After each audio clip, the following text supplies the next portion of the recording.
guys, it's Katie here and welcome back to my channel. So I haven't done a video like this in quite some time because it's been a crazy year and I've just had no motivation.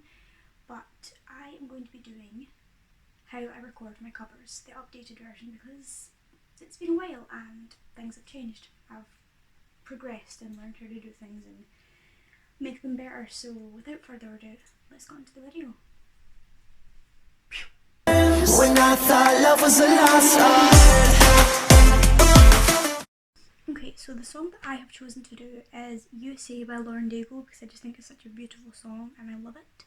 And the first thing I need to do is learn it on the guitar. And I normally learn it the same day that I record it because I am impatient and I like to get things done, so I just want to get it over with.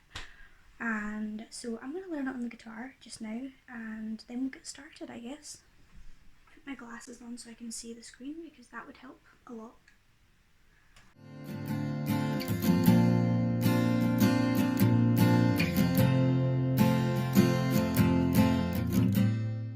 Okay, so it took me about 10-15 minutes to learn the song because I knew what the song sounded like kind of thing. It was really easy chords. I'll put them on the screen.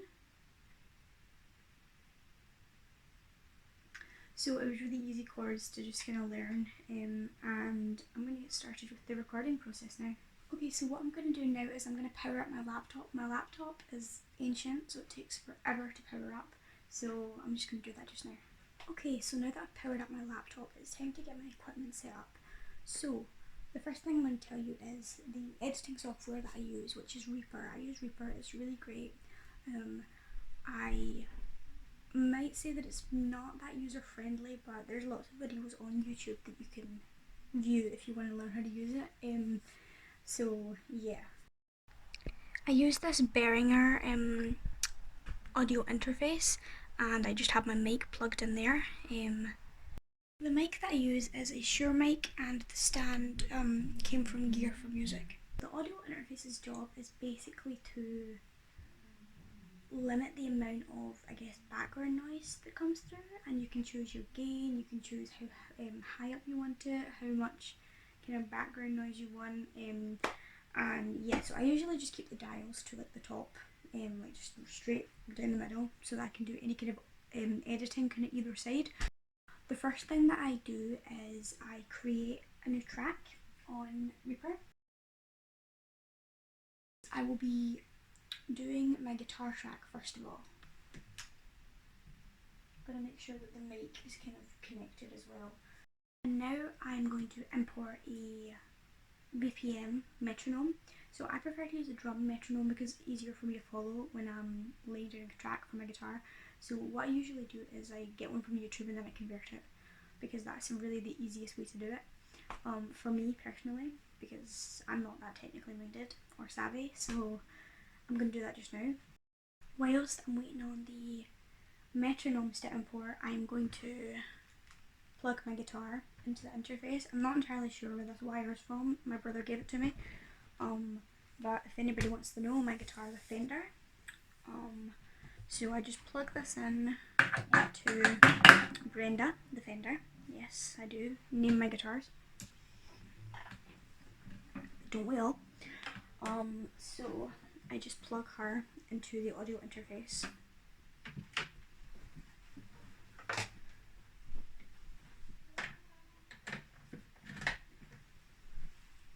Easy peasy. Just gonna make sure she's in tune. Oops.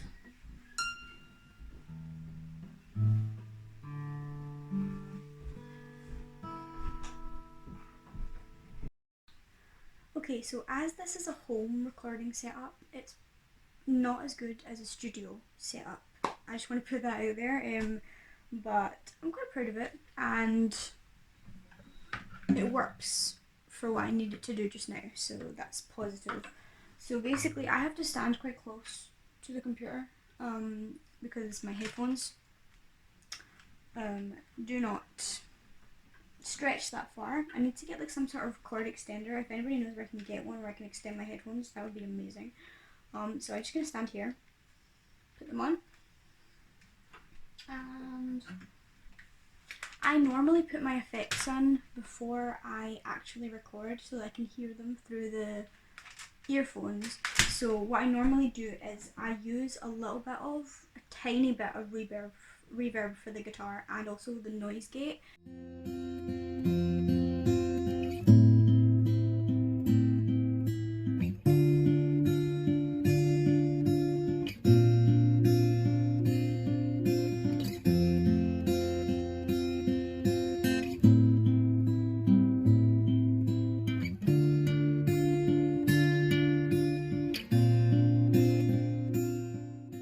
So I'm just gonna get started and start recording. So earphones on.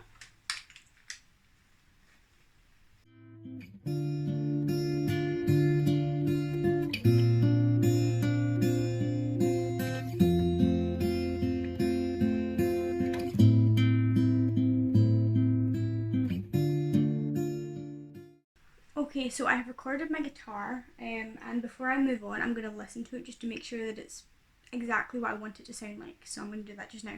You say I am loved when I can't feel a thing.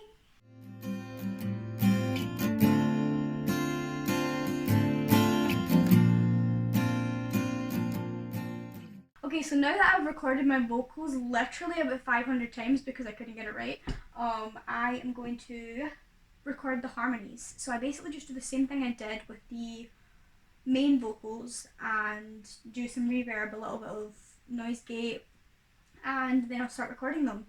So I don't really have a way that I do harmonies because I've pretty much been doing them since I was a kid, so I just do whatever comes out of my mouth, which is probably not very helpful for people who might want to know how to do them, but I literally just do what feels right.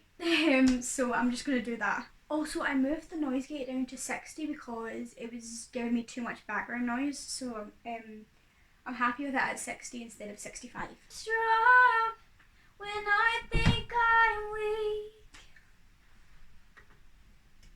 That's the problem with living with a cat. Literally when I'm recording, he just jumps off the windowsill, bang, and then I have to start again. Okay, so after listening through to it a couple times, because I like to listen through to it maybe 3 or 4 times just to make sure that it's how I want it to sound.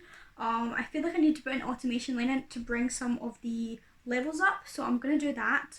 And also, once I've done that, that'll be me done. Because normally I would go through it and cut out breaths, but for some reason I didn't really do that many breaths. Maybe I didn't breathe for the whole song or something. But so that's good news. So I don't need to do that because that's quite time consuming. And then I will just export it. So to do an automation line, you hit the track that you want to automate, and then you click V, and it brings up this green box below it. And then you can pick and choose what levels you want them to be. Okay, so now that I've put the automation line on it sounds much better. I'm happy with the levels, I'm happy with everything else and the effects on it and stuff. So I'm just gonna export it. And I export it as an MP3 because it compresses the file and it's just literally a smaller file than a WAV. So, but you can do what you want. So that's it. That's basically it. So thank you so much for watching. If you like this video, give it a big thumbs up and subscribe to my channel. Hit the notification bell if you want to be notified by any of my videos. And yeah. See you next time. Bye.